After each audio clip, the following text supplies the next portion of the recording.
Daily. Taste the Daily.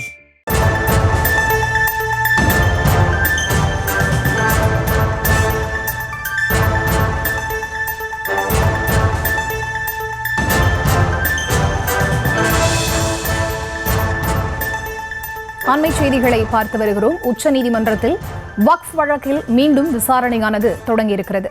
முழுமையான விவரங்களோடு இணைப்பில் காத்திருக்கிறார் எமது செய்தியாளர் மதியழகன். அவரிடம் பேசலாம். வணக்கம் மதியழகன், இந்த விசாரணை தொடர்பான முழுமையான விவரங்கள். வக்ஃப் சட்ட திருத்தத்தை எதிர்த்து உச்சநீதிமன்றத்தில் பல்வேறு மனுக்கள் தாக்கல் செய்திருந்தன. இந்த மனுக்கள் மீதான விசாரணை தலைமை நீதிபதி B.R. கவாய், நீதிபதி A.G. மாசி அமர்வில் நடைபெற்று வருகிறது. பணியாளர்கள் சார்பில் மூத்த வழக்கறிஞர் கபில் சிபல் ஆஜராகி வாதிட்டு வருகிறார். அவர் தன்னை வாதிக்கும் பொழுது புதிய வக்ஃப் சட்டத்தில் சேர்க்கப்பட்டுள்ள 3D 3E பிரிவுகள் நாடாளுமன்றத்தில் மசோதா மீது வாக்கெடுப்பு நடத்துவதற்கு சில நிமிடங்களுக்கு முன்பு சேர்க்கப்பட்டது. அது குறித்து நாடாளுமன்றத்தில் விவாதம் நடத்தப்படவில்லை. வரைவு மசோதாவிலும் அந்த பிரிவுகள் இல்லை. நாடாளுமன்ற கூட்டுக்குழு முன்பாகவும் அதுக்கு தொடர்பாக விவாதிக்கப்படவில்லை என தெரிவித்தார். அப்பொழுது தலைமை நீதிபதி இந்த பிரிவுகள் நாடாளுமன்றத்தில் விவாதம் நடத்தப்படவில்லையா என கேள்வி எழுப்பினார். அதற்கு பதிலளித்த கபில் சிபல் நாடாளுமன்ற உறுப்பினர்களுக்கு வழங்கப்பட்ட மசோதாவில் அந்த பிரிவுகளிலே அதன் மீது விவாதம் நடைபெறவில்லை என்று தெரிவித்தார். இதற்கு பதிலளித்த மத்திய அரசினுடைய சொலிசிட்டர் ஜெனரல் துஷார் மேத்தா விவகாரம் தொடர்பாக தாம் விளக்கமளிக்க உள்ளதாக தெரிவித்தார். தொடர்ந்து வாதிட்ட கபில் சிபல் வக்ஃப் சொத்து குறித்து சர்வே நடத்தும் அதிகாரம் மாவட்ட ஆட்சியருக்கு வழங்கப்பட்டிருக்கிறது. பின்னர் பட்டியல் தயாரிக்கப்பட்டு வெளியிடப்படும் 6 மாதத்தில் இந்த பணிகளை முடிக்க வேண்டும் என கூறப்பட்டிருக்கிறது. இந்த சட்டம் என்பது இஸ்லாமியர்களின் உரிமைகளை மொத்தமாக அபகரிக்கும் திட்டம் எனவும் இதற்கு எதிராக நீதிமன்றங்களில் முறையிடவும் முடியாது என்றும் தெரிவிக்கப்பட்டிருக்கிறது. நன்கொடையாக வழங்கப்பட்ட சொத்துக்களை அரசு மொத்தமாக எடுத்துக்கொள்ளும் நிலை உருவாகி உள்ளதாக தெரிவிக்கப்பட்டது. மேலும் வக்ஃப் சொத்து பதிவு செய்யப்படாவிட்டால் வழக்கு தொடர முடியாது, வழக்கு தொடரும் தமது உரிமையும் பறிக்கப்பட்டுள்ளதாக வாதிட்டார். இதே அரசியலமைப்பு பிரிவு 14 மீதும் செயல் எனவும் இதைவிட மோசமானது எதுவும் இருக்க முடியாது என்றும் கபில் சிபல் தெரிவித்தார்.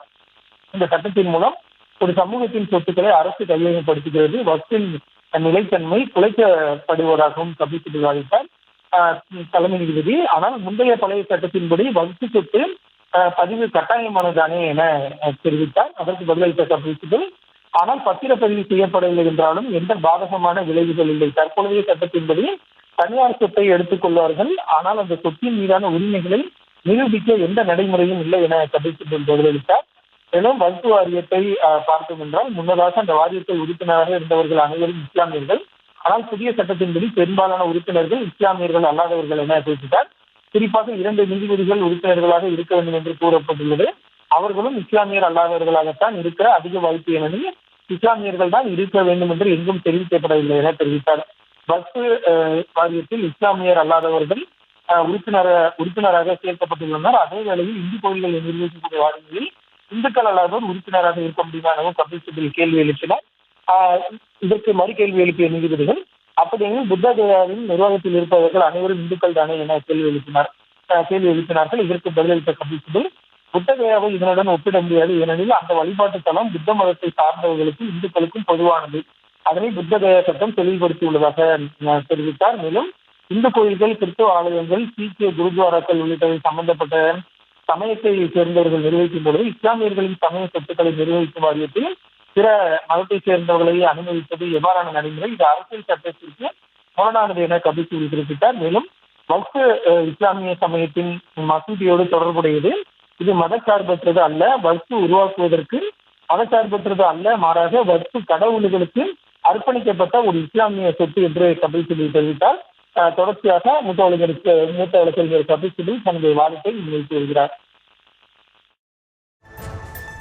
விவரங்களுக்கு நன்றி மதியழகன். Taste the Daily.